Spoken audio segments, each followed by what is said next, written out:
¿Cómo están? Bienvenidos nuevamente a nuestro podcast Gusto Sangriento. En esta oportunidad tenemos una invitada especial, que es el licenciado Sandoval, psicoanalista de la Universidad Mayor de Narciso Limón. Primero que nada, bienvenido, muchas gracias por haber aceptado la invitación. Y para comenzar, quisiéramos saber cómo nace esta idea de querer ser, de ser psicoanalista.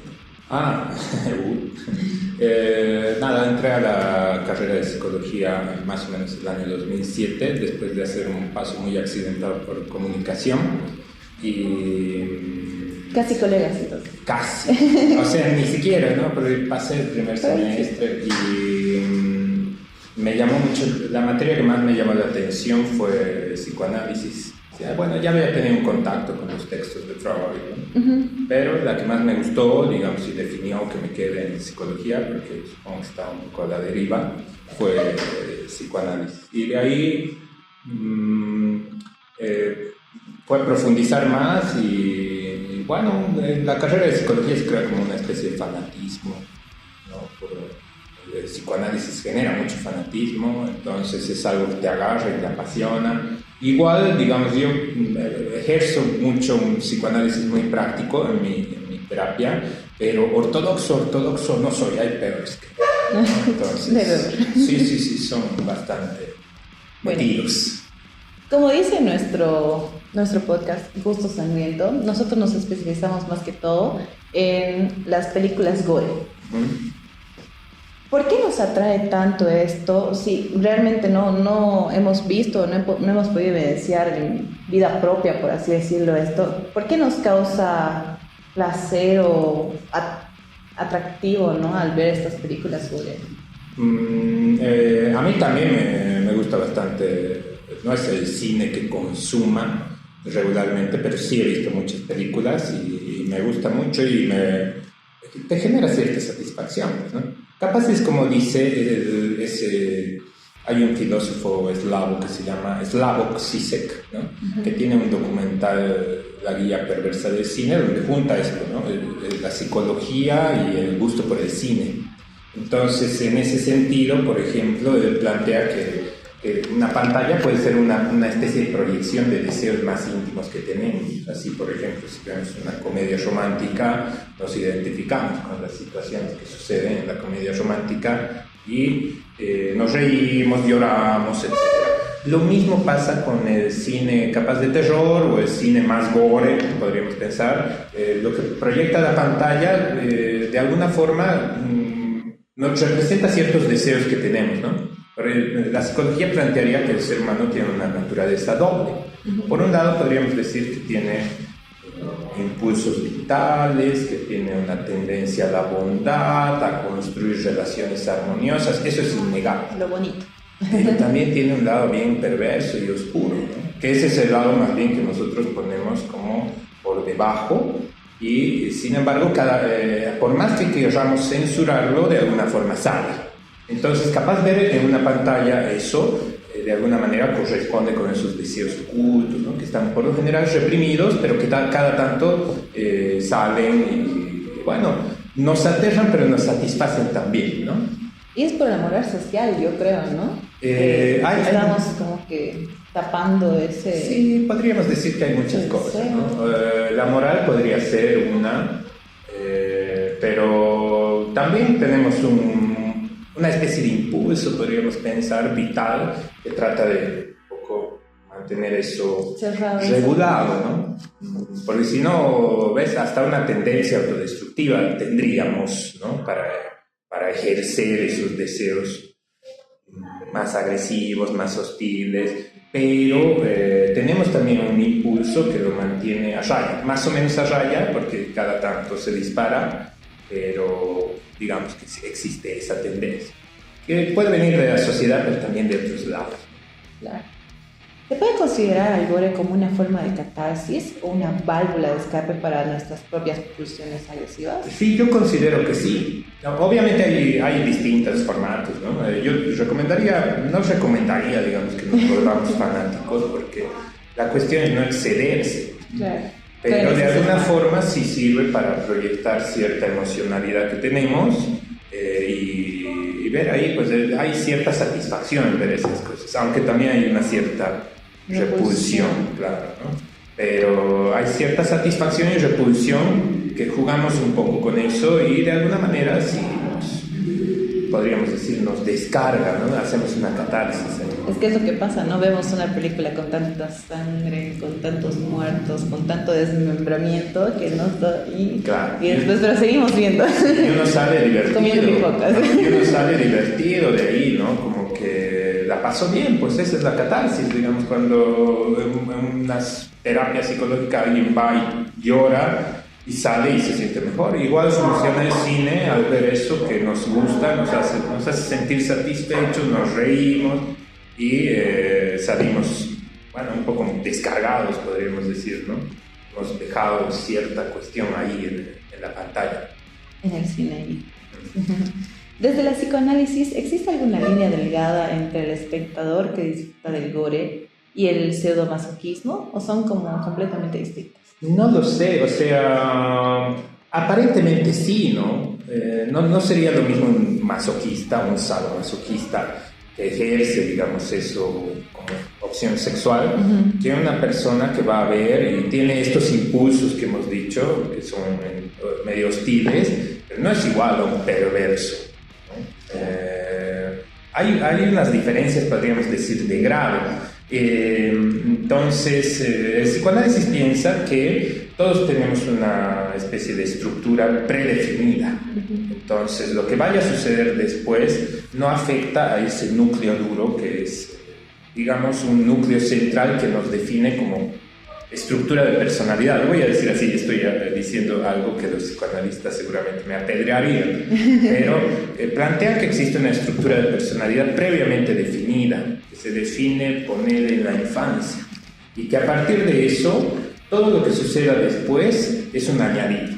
Entonces, en consideración a eso, qué sé yo, podríamos pensar que en el cine donde se va a proyectar una película gore, puede ir tanto un sadomasoquista que ejerce eso en su vida, ¿no? Y que el psicoanálisis se entendería como una, dice perversión a esto que es como una parafilia, ¿no? Y a una persona normal que sin embargo puede fantasear con ciertas escenas sadomasoquistas. Eso es lo que sucede regularmente. Las personas normales tendrían una especie de fantasía medio perversa sin ejercerla en la vida. Entonces el psicoanálisis diferenciaría, ¿no? Establecería una diferencia de grado entre lo que es una persona con una parafilia como actividad principal y una persona que tiene rasgos. Fantasías. Fantasías, exactamente. ¿Qué nos dice la psicología del espectador? Que no tolera el gore frente a lo que es inmune y está desensibilizado todo. Que capaz la represión es mucha, ¿no? Igual el ser humano es un ser complejo. Entonces, por ejemplo, puede ser que esas imágenes le causen una cierta atracción demasiada, pero genera un rechazo,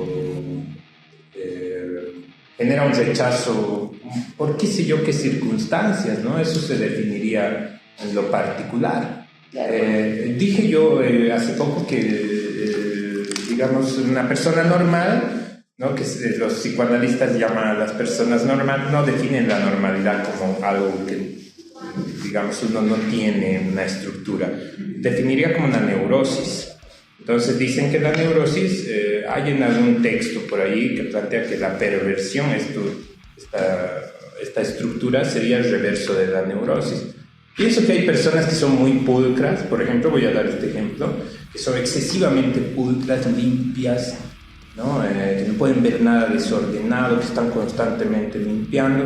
Capaz han tenido un episodio en el cual algo de la suciedad los ha satisfecho, pero demasiado, que les causó horror esa satisfacción y más bien cambiaron su carácter para tapar esa tendencia más bien, ¿no? Como hay personas muy, ¿cómo diríamos?, muy bondadosas, muy suavitas, ¿no? Tranquilas. Pero sin embargo, capaz han tenido un episodio en su infancia que ha quedado un poco inconsciente, muy agresivo, que los ha asustado, ¿no?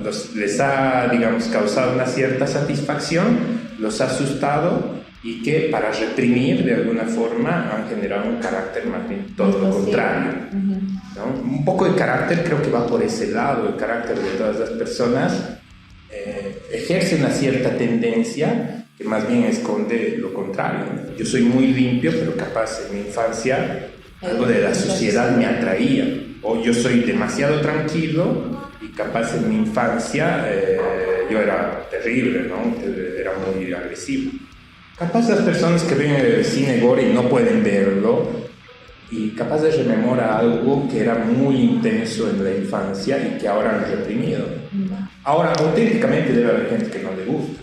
Claro, o que nunca ha visto también, ¿no? Que no conoce el tema. Claro, pero me gusta pensar en la idea de que capaz son lo contrario, ¿no? La gente que más bien muestra una rigidez en un carácter, capaz es todo lo contrario. Una persona que ríe mucho, capaz está escondiendo algo más depresivo. ¿No? Y suele pasar bastante, ¿no? No lo sé. Para el especialista para que el especialista pueda traducir esto, en Freud hablaba de una pulsión de vida, Eros, y la pulsión de la muerte, que era Thanatos. En el cine gore, la máxima representación de Thanatos en el arte, ¿cómo se podría reflejar? No podría. Pero digamos, la pulsión de muerte, Freud establece eso, después hay otros psicoanalistas que dicen que solo hay pulsión de muerte. La pulsión de muerte sería asociada.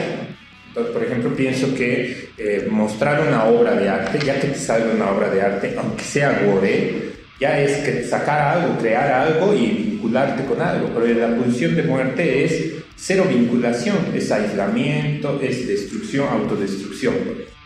¿No? Entonces, aquel sujeto que no se relaciona con nadie y está solamente con su pulsión de muerte, matándose a sí mismo, con él, ¿no? Entonces, ese no ha desarrollado, ese no podría desarrollar una película gore, así sea gore, ¿no? Así, digamos, tenga unas fantasías que quiere plasmar en su película, no podría.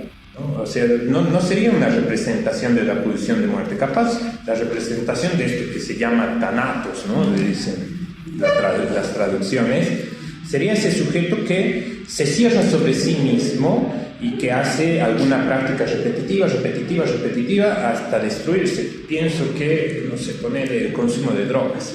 Es un adicto. Ese es si ejerce la pulsión de muerte a full, porque, qué sé yo, a las 7 de la mañana se consigue su dosis de droga y está así todo el día y no se vincula con nadie, no trabaja, no estudia, no tiene otro deseo más que eso.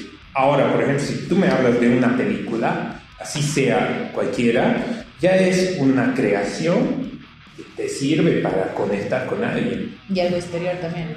Algo exterior, o sea, estás sacando algo y de paso ese algo te sirve para vincularte con alguien, bien o mal, pero de alguna forma te estás vinculando. La pulsión de muerte no se vincula, más bien sería eso que está, digamos, en nuestra sociedad alterando esa vinculación. Es lo que genera las guerras, por ejemplo, ¿no? Entonces, una sociedad, o es lo que genera el conflicto en una sociedad pacífica, por eso no hay sociedades pacíficas. La pulsión de muerte es indomable. Cada rato está saliendo. Bueno, tratamos de ponerle paños fríos, pero constantemente se está ejerciendo. Entonces, el cine gore no sería, yo digo, una expresión de la pulsión de muerte, por muy violento que sea, porque de alguna forma es una creación, y esa creación, ya sea por circuitos comerciales o artísticos, tiene vinculaciones. Nos genera vinculaciones con nosotros, ¿no? Existe un concepto llamado lo siniestro. ¿Cómo se aplica esto cuando vemos cuerpos desmembrados o transformados? Bueno, lo siniestro tenía que ver con lo cotidiano, ¿no? Cuando vemos algo cotidiano que nos saca de nuestra realidad y nos hace pensar en un aspecto fuera de esa realidad. Pensar, por ejemplo, yo conocí una vez a un señor, tú le veías, ¿no? Y no darías ni un peso por él, ¿no? Era un señor que Danger le llamaban. Pero yo trabajaba en un café cuando era joven y este señor siempre iba y era el tipo más buen tipo del mundo. Entonces agarraba y vivía en la calle, tocaba charanguillo, se vestía así como como campesino y tocaba charanguí. Entonces no tenía ni un sope del tipo. Iba y nos pedía un pancito, un cafecito, por favor. Me lanzaba bendiciones a mi hijo, a mi familia, etc. Y había sido paramilitar del gobierno de Banzer, entonces no sé cuántos cuerpos se habrá cargado de Danger. Es famoso, y hay una, hablando por ejemplo de uno de sus docentes, Claudio Ferrufino, es el hermano de uno de sus docentes, ha escrito una vez sobre el Danger y ha puesto, por ejemplo, esta escena, ¿no? De que el tipo agarró a uno de estos revolucionarios en los 70 y lo lanzó del segundo piso de una casa, y el tipo está paralítico aún hoy en día, y el Danger le saludaba después, años después. Entonces eso es siniestro, ¿no? Es este tipo, tan buen tipo, y sin embargo mira la historia, ¿no? Mira todo el trasfondo, ¿no? Te altera la realidad, ya no lo ves igual. Entonces pienso por ejemplo en cuerpos desmembrados y esto que nos muestra el cine gore. Un brazo es un brazo, pero un brazo desmembrado en una película gore tiene otro significado, y nos saca un poco de la cuestión de la realidad, ¿no? Es como, igual pienso en ese avión que se estrelló en el alto, ¿no? Que la gente iba y encontraba entre dinero, encontraba ahí miembros desmembrados, y un brazo es un brazo, o sea, si lo ves así fríamente no debería causarte impacto, bueno, causa, pero uno piensa en la situación, piensa en cómo ha sido desmembrado, ¿no? Y al final te genera pues ese sentimiento de revolución de tu realidad, ¿no? Entonces creo que en este caso, pero no sé, yo no sé si es siniestro, pues, ¿no? Pero de alguna forma estamos un poco nosotros preparados a lo que vamos a ver. Te dicen, vamos a ver el 100 pies humanos, por ejemplo. Sí. Y ya sabes a lo que te vas a tener. Además, alguien te dice, es una película así. Entonces uno va con una cierta expectativa, ¿no? Y si ves algún desmembramiento, bueno, siniestro es, pero no tanto, ¿no? O sea, estamos un poquito advertidos como para no enloquecernos mucho, para que no se nos mueva mucho la realidad. De que no sea de tan impacto como... Claro, pero yo creo que si no sabes de qué se trata el cine gore, como le pasó a Charlie Sheen, pues, ¿no? Creo que es el origen del cine gore. Charlie Sheen estaba de joda. No, estaba en una presentación de los Latin Grammy, si no estoy mal, y justo habían proyectado, ¿no? Una película gore. No, Charlie Sheen vivía de joda en los 90, digamos, todos los días estaba de fiesta, y un día le muestran tienes que ver esta película. Y el tipo cree que es real, sí. ¿No? Que es se me fue, es famosa, tiene como 4 versiones. Bueno, sí. Hay que googlearla, hay que buscar el chat GPT. Pero vio e incluso llamó al FBI y dijo, tienen que ver esta película, es real, y en realidad era Guinea's Peak. Sí. Entonces, eso yo creo que fue siniestro, ¿no? Pero el tipo no entendía si era real, si no era real. Así me pasó a mí, por ejemplo, cuando vi Caras de la Muerte, que les recomiendo, así, no sé si como película gore, pero por lo menos como un documental impactante, que no es documental, está medio armada, pero me pasó así, pero yo veía y decía, wow, esto está pasando en serio, y ahora la veo y digo, no, esto está actuado. Claro, pero la primera vez que no veo una película, por ejemplo, el otro día hemos proyectado, ¿no? El tema de la película de 100 pies humano, y yo la primera vez que había visto, la verdad. Y llegas y te impacta totalmente. Claro. Es una película muy escalofriante en ciertos puntos. Y no, pues, o sea, no te dicen nada. Ay, es el 100 pies humano, ¿no la has visto? Y no, ay, ni modo, anda a verla. Fuiste sin expectativa. Fue exacto, claro. No sabía absolutamente nada de lo que se refería a la película. Dije, va a haber sangre, va a haber muerte, tal vez, no sé. Claro, y en los 5 minutos ya está matando. Pobre. Sí. Y llega de todo. Pobre, entonces fue algo siniestro, entonces, sí. Para vos. Correcto. ¿Cómo se devora el concepto de tabú en este género? Bueno, nos gusta lo prohibido. O sea, ves, por esa misma tendencia que tenemos, la prohibición genera más deseo. Entonces, desde chiquitos, ¿no? Sí. Por algo debe ser que el deseo está, y qué sé yo, capaz es nuestra sociedad de miércoles, yo digo, ¿no? Que culpabiliza el deseo. No debería, pero así es. Por tantas normativas que nos ponen, tal vez, ¿no? Y que son limitaciones. bacanas, ¿no? O sea, porque el deseo es el deseo, digamos, hasta incluso tiene cosas muy positivas. El deseo a veces es muy fugaz, pero genera cosas positivas, genera vida, podemos pensar. Pero, qué sé yo, la prohibición existe, ¿no? La censura existe, pero nuestra sociedad tiene sus códigos, ridículos o no. Y yo creo que lo prohibido genera deseo. Entonces, a mí me prohibirían, digamos, cuando era niño, Cien pies humanos, esa quiero ver, ¿no? Es lo que, Esa, precisamente. claro. Entonces, yo creo que, digamos, lo de tabú, los tabúes nos generan, pues, un cierto deseo. Nos pueden generar horror también, cuando pienso en otro tipo de tabúes, cuando te enfrentas a una situación que generó mucho horror, ya se convierte en un tabú. Pero aquí estamos hablando más, creo, de normativas sociales, ¿no? De que digan, no, esa película prohibida, asquerosa, sangrienta. Y sin embargo, me puede generar. Así ha funcionado siempre. Más bien, esa es la buena publicidad. Cuando sale el Papa y dice, no vean esta película, esa es la que tienes que ver, ¿no? Porque esa es la que genera un cierto deseo. O sea, Claro. Y a las prohibiciones también se les puede llamar descivilización, tal vez. no, Porque no creo. normalmente como la civilización está ligada a las leyes, a las normativas, a ser recto, por así decirlo, se me ocurre, ¿no? Es bien irónico, ¿no? Porque más bien cuando antes se prohibía más deseo teníamos, porque ahora todo está más permitido. ¿Por qué? Porque yo creo que nos hemos vuelto insensibles. No sé si la prohibición genera insensibilidad, más bien la permisividad genera insensibilidad, ¿no?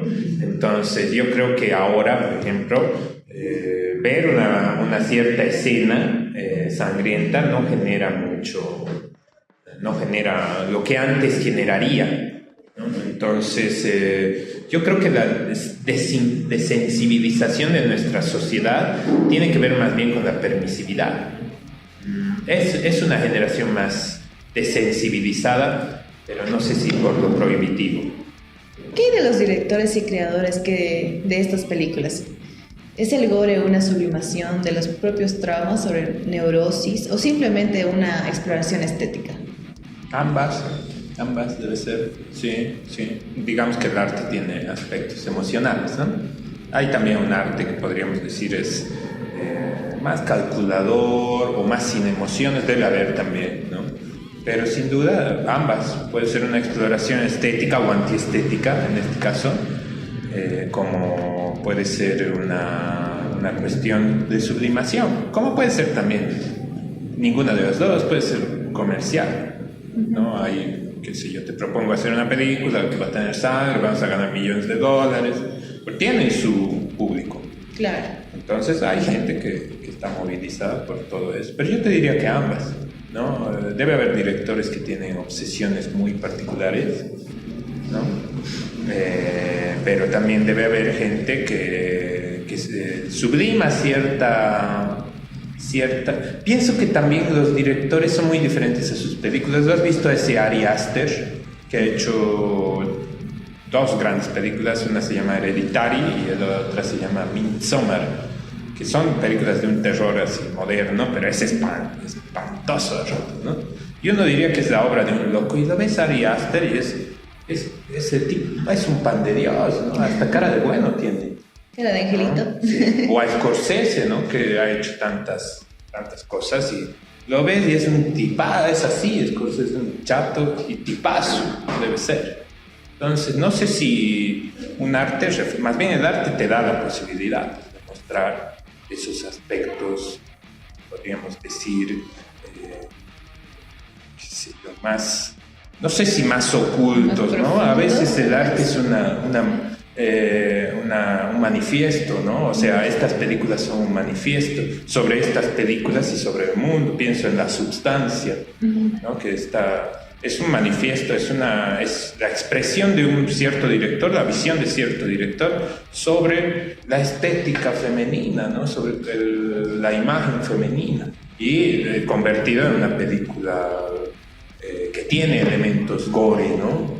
Claro. Entonces, pero sin embargo, fuera de eso tiene un cierto sentido que si uno lo explora, mira hasta dónde somos capaces de llegar para vernos bien, pero también como eso nos destruye, nos vuelve monstruos. Entonces, algo de eso puede haber. Bueno, veramos. ¿Existe el riesgo de que el consumo en exceso de ese tipo de cine altere nuestra empatía con el mundo real? ¿O el cerebro simplemente sabe separar la pantalla de la realidad? No, el cerebro nunca es tan hábil, pero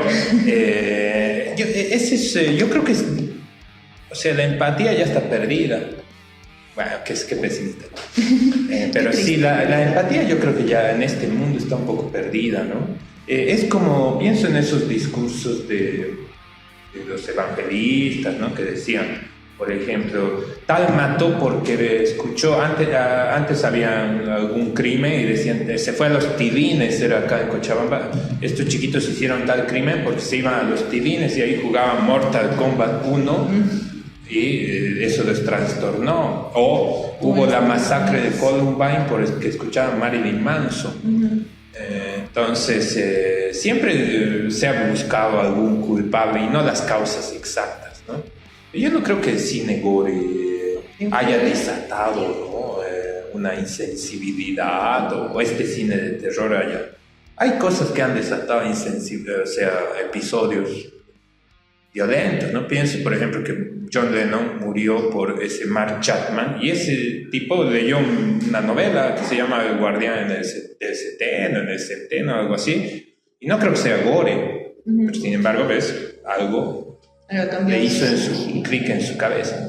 Yo creo que somos poco empáticos a pesar de estas películas. Bueno, la multiplicación de estas películas revela un poco nuestra falta de empatía, nuestra insensibilidad, ¿no? Pero no creo que... eso sí, digamos, yo no sugeriría que exista un consumidor de nada en exceso. Supongo que todo es cuestión de saber equilibrar. Porque si no, que ves en 100 pies humanos, que el otro día hemos visto acá en la universidad, el personaje es un consumidor excesivo, pero ese ya está loco. El psicoanálisis te plantea eso, ¿no? Que de alguna manera las estructuras están previas a todos estos episodios y a veces pueden funcionar como desencadenantes, pero a veces pueden funcionar de otra forma. Mejor que vea películas gore a que desate esa hostilidad que tiene el sujeto en otras personas, ¿no? Que no sé qué tendría que pasar para que eso suceda. Y si uno ya está, digamos, como el de 100 pies humanos ya con... Es que eso no se sabe. Con fractura psicológica, sí, podría decirse. Eso no se sabe. Al ver películas gore, ¿puede alimentar su deseo siniestro? Puede ser, pero no siempre. No sé quién habrá visto. Creo que Jeffrey Dahmer te hacía ver El Exorcista, ¿no? Y el tipo amaba El Exorcista. Todavía veía El Exorcista. No sé. No, o sea, él ya lo tenía, ¿no? Desde niño tenía una estructura. Porque las estructuras son complejos, ¿no? Entonces tienes que tener, por ejemplo, capaz una cuestión biológica o genética que tiene que tener también una infancia determinada. Entonces, si te das cuenta, todos estos grandes asesinos, ¿no? Han sido abusados, han sido maltratados. Han tenido un trauma que se han marcado. Pero también tiene una predisposición a eso, ¿no? O sea, no sabemos si genética, capaz sí. Y de paso, un episodio que les despierta algo. Yo creo que podría ser que una película gore te despierte un cierto funcionamiento de esa estructura psicótica, pero no siempre. Puede ser más bien que funcione de forma contraria, ¿no? Más bien eso puede generar que te estabilice, ¿no? Porque lo ves en una pantalla. Entonces, el ser humano es muy distinto, muy diverso. No se podría dar una fórmula y decir, prohibido de las películas gore, va a bajar la tasa de asesinatos. Eso no funciona así, ¿no? Tampoco es cierto, digamos. Entonces, ¿qué será pues lo que les hace? Pero podría ser. No niego que podría ser. Eso no quiere decir que hay que satanizar estas películas, son parte de la expresión popular, artística de nuestro tiempo. ¿Cuál es la película que más le ha impactado en la vida en tema del cine gore? De cine gore, pensar. Top 3, a ver. No precisamente del cine gore ya, porque identifico eso con ciertas tramas un cacho más sencillistas, pero es difíciles para mí elegir películas. Jodorowsky, por ejemplo, La montaña sagrada, para mí fue wow, como ver la creación de Dios. Pues me impresionó esa película un montón. Después, ¿qué recuerdo con satisfacción? Bueno, esa es una que me ha impactado mucho, La montaña sagrada. La fui a ver, había un espacio antes de cine acá, tú pagabas 3 pesos, 5 pesos y te decían, ¿qué película quieren ver? Y yo dije, a ver una de Jodorowsky, y la volví a ver al día siguiente. Volví al cine y la volví a ver porque me dejó impresionadísimo. Después... Creo que nos quedamos con la joyita. Esa es una, digamos. Después, ¿qué te puedo decir? Alguna película de Buñuel también, que cuando era muy chiquito daban en ese canal de mexicano de película, ¿no? Que uno ve esas películas. A mí me gustan un poco esas películas clásicas. Daban un festival Buñuel, o sea, de 7 de la mañana a 12 de la noche Buñuel, 2 días seguidos, y yo veía los 2 días porque a mí me encantaba. Entonces ver Ensayo de un crimen me encantó, o sea, me pareció muy perversa, ¿no? O sea, toda la trama de un tipo que fantasea con un crimen que se realiza, pero él no lo hace. Pero es una especie de obsesivo que desea un crimen, que desea cometer un crimen, porque es un medio perverso, pero él nunca mata a nadie. Sin embargo, casualmente sus víctimas se mueren, ¿no? Entonces, por ejemplo, conoce a una mujer infiel que se pelea con el esposo y se lo lleva, y él dice, la voy a matar, digamos, ¿no? Le voy a poner un veneno en el trago y se va a morir. Y nunca llega a hacerlo, se inhibe, y sin embargo llega el marido y la mata. Él se va a su casa y llega el marido y le dispara por infiel. Y ensayo de un crimen, todas sus víctimas se mueren, pero él nunca mata a nadie. Esa me encantó. Y ahora te diría, me encanta Scorsese, no podría elegir una película específica. Trainspotting, ¿ves? Es otra que me encantó. Les mostré a todo el mundo, les encantó, ¿no? Ahora la vuelvo a ver y me sigue encantando. Y siempre veo el Ciudadano Kane, para desgracia de muchos, la dan en la tele y si la dan la veo, así sea la 1 de la mañana a veces la dan y me quedo hasta las 3 viéndola y ya la he visto creo 50 veces, pero me encanta esa película, pero siempre le encuentro algo nuevo, ¿no? Siempre encuentran algún sí, siempre tiene algo que no cosita que no viste, ¿no? Sí, exacto. Bueno, Lisa, muchísimas gracias por esta oportunidad, por habernos acompañado en este podcast y gracias a ustedes por habernos visto. Esto fue un capítulo más de El Gusto Sangriento.